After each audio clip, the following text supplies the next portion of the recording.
Szczęść Boże.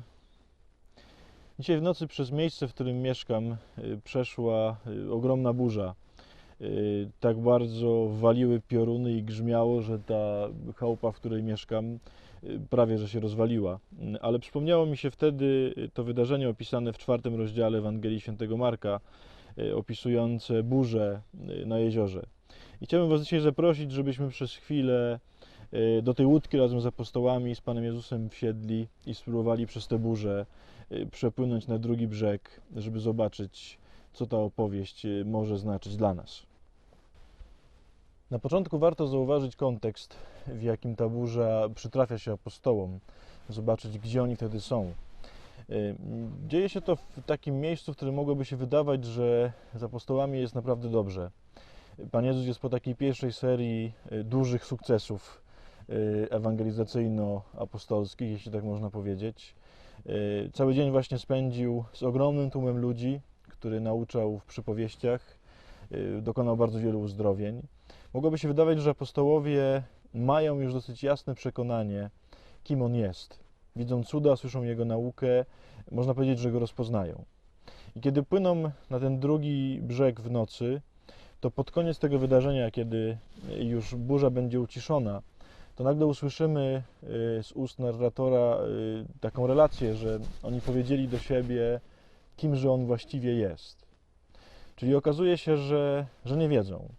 I to jest, myślę, dobra rzecz, żeby ją zobaczyć w naszym życiu. Dlatego, że w naszej drodze, kiedy idziemy do Pana Boga, kiedy próbujemy się dostać na drugi brzeg, taki moment burzy, który sprawia, że nie mamy już zielonego pojęcia, kim Bóg jest, gdzie jest, kiedy nam się wydaje, że już nie pomaga, stąd ten wyrzut apostołów, czy to Cię nic nie obchodzi, że giniemy.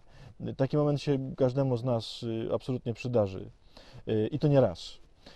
We wszystkich tych momentach, kiedy wydaje nam się, że Pan Bóg jest daleko, że jest bardzo ciemno, że się nami nie interesuje i mało tego, my już w ogóle przestajemy wiedzieć, kim On jest i czy w ogóle On jest Bogiem, to warto do tej Ewangelii sięgnąć, bo jest w niej bardzo, myślę, trafna wskazówka, dlaczego tak się dzieje, skąd takie rzeczy nam się przydarzają.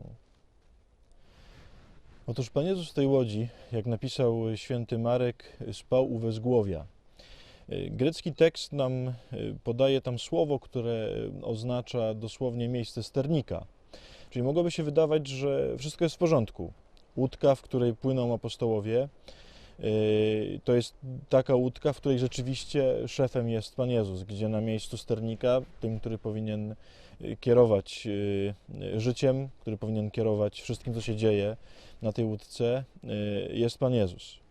Ale warto zwrócić uwagę na zdanie, które rozpoczyna tę Ewangelię, bo ono pokazuje, że niekoniecznie właśnie tak jest.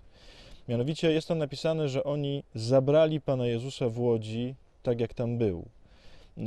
Nie Pan Jezus wszedł w tę łódkę i usiadł tam, gdzie chciał, tylko oni Go w tej łódce usadowili. A to znaczy, że może być taka sytuacja, w której ktoś nawet jest na miejscu sternika, ale to wcale nie oznacza, że ma władzę w ręce. To wcale nie oznacza, że jest rzeczywistym kierownikiem tego, co się dzieje. Może być tak, że to jest tylko taka funkcja, taka pozycja pozorna, że możemy być spokojni, no w końcu przecież jest na miejscu sternika, ale to my jakby mówimy mu, co ma robić, gdzie ma płynąć, jak ma się zachowywać. Może właśnie stąd jest ten moment, kiedy Pan Jezus usypia, dlatego że On tam jest tylko pozornie. Oni wcale nie chcą, żeby On kierował, więc On zwyczajnie zasypia, bo nie ma nic do roboty. Warto więc może zadać sobie pytanie, czy przypadkiem właśnie tak nie jest u nas.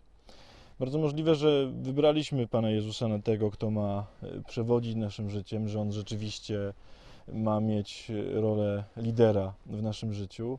Tylko pytanie, czy to nie jest pozorancka pozycja? Czy nie jest tak, że chociaż On jest na fotelu tego, który rządzi, to jednak my sami podejmujemy decyzje. To my sami polegamy na własnych siłach, to my sami decydujemy o tym, dokąd nasze życie ma pójść, to my sami i tylko my sami szukamy w sobie mocy do tego, żeby zrealizować to wszystko, co mamy zrobić. Jeżeli tak jest, to nawet jeśli oficjalnie jesteśmy Jego uczniami i nawet jeżeli jesteśmy jakoś Mu podlegli, no to On zwyczajnie nic nie może zrobić. To On zasypia. Dlatego, że Pan Jezus może taką rolę przyjąć tylko wtedy, kiedy naprawdę Mu się ją odda. I bardzo możliwe, że burze w naszym życiu, te momenty ciemności, to, że gubimy Go z oczu, to, że przestajemy rozumieć, co się dzieje, to, że nam się wydaje, że On nam nie pomaga, ma swoją przyczynę właśnie w takim postępowaniu. Właśnie w tym, że On tylko pozornie króluje w naszym życiu. Warto dzisiaj zadać sobie pytanie, czy przypadkiem tak nie jest. Szczególnie jeżeli przechodzimy przez jakieś burze. Czy przypadkiem nie trzeba by pozwolić Mu być na pozycji sternika, ale tak jak On chce być na pozycji sternika, a nie tak jak to się nam podoba.